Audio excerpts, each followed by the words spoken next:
જય હિન્દ મારા બાકીના યોદ્ધાઓ. તમને ખબર જ હશે કે રિઝલ્ટ આવી ચૂક્યું છે અને હવે અમુક વ્યક્તિઓ છે એ આપણા માર્ક્સ છે કે 5 માર્ક વધારો 10 માર્ક વધારો એવી અરજીઓ કરી રહ્યા છે એને જે કરવું હોય તે કરી રહ્યા છે. પરંતુ શું તે 10 પ્રશ્નો રદ થવા જોઈએ, 5 પ્રશ્નો રદ થવા જોઈએ, કોને શું ફાયદો થશે એના વિશે આપણે વાત આ વિડીયોની અંદર કરવી છે. અમુક વિદ્યાર્થીઓ કે જેઓ પહેલેથી તૈયારી કરતા હતા તેમને 32 નથી થતા.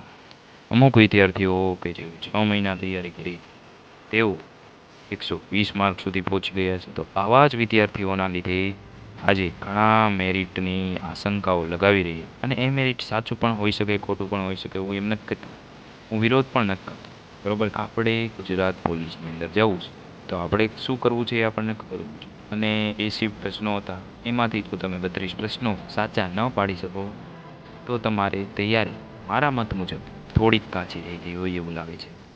કેમ કે 30 પ્રશ્નો રિઝનિંગના હોય, જો તમે રિઝનિંગ સારું કર્યું હોય તો બી તમારે 32 આવી જાય. અને ગુજરાતીના 10 પ્રશ્નોની વાત કરીએ તો સ્કેમ તો થવાનો જ છે, બધી જગ્યાએ સ્કેમ થવાનો છે. કેમ કે સ્કેમ વગર કોઈ બી પરીક્ષા થઈ શકતી. સ્કેમ એટલે કેવો છે, એટલે એ આપણા ફાયદા માટે. જો તમે 10 પ્રશ્નો સામે લડત ના આપી તો તમે કેવી રીતના પરીક્ષા અથવા તો રાજકારણ સંભાળી શકો. અને અમુક પ્રશ્નો સામે આવ્યા કે સીસીની અંદર છે એસટીના ઉમેદવારોને આટલા લેવાના હતા, આટલા નથી લીધા અને એવું બધું વાતો આવતી હતી. તો એના વિશે હું કહેવા માંગીશ કે બધાને જો લઈ લેશે, બરાબર, 40% વગરના નહીં લઈ લે, તમે 40% તો લાવી શકો ને. તમારે કામ કરવાનું છે સરકારી નોકરી, તો તમારે સારા માર્ક લાવવા જ એ હું કહીશ. તો મિત્રો, આ તો આપણો સફર અને ગુજરાત પોલીસ ભરતીમાં તમે બધા જ પાસ થાવ એવી મારી આશા છે. બધા તો પાસ નહીં થાય, 12,000 જ પાસ થાય. અને જે પાસ થશે એને પોતાનો કોઈ નિશ્ચિત છે.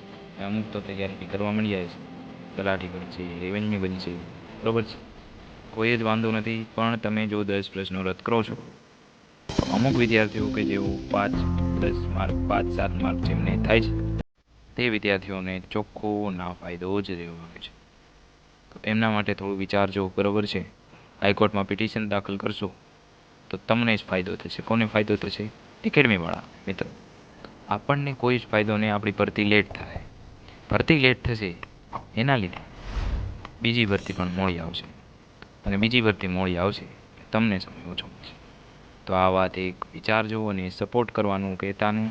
તમારે તમારા ઉપર થોડુંક ખ્યાલ રાખવાનું છે કે 32 માર્ક આપણે કેમ ના થાય, બરાબર છે. દાવવાળા લઈ લીધા છે, 140 પણ થાય છે, 150 પણ થાય છે, 130 પણ થાય છે, 120 પણ થાય છે. આપણે ક્યાં આગળ પાછા પડ્યા તે આપણે થોડું વિચારીએ અને આ જોલમ જોલ છે એની અંદરથી બહાર આવો અને સપોર્ટ સારા વ્યક્તિનો કરો, સાચા વ્યક્તિનો કરો. ગમે તેની રીલ જોઈને તમે ઉત્સાહિત ન થાઓ, ગમે તે બોલે એનાથી ઉત્સાહિત ના થાઓ. સાચું શું છે, આપણા માટે સારું શું છે એ વિચારો.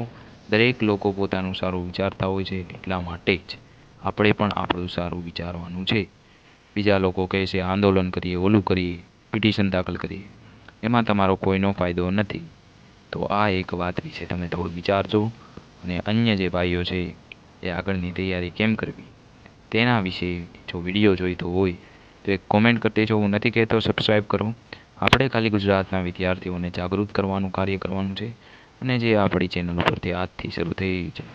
તો થેન્ક યુ.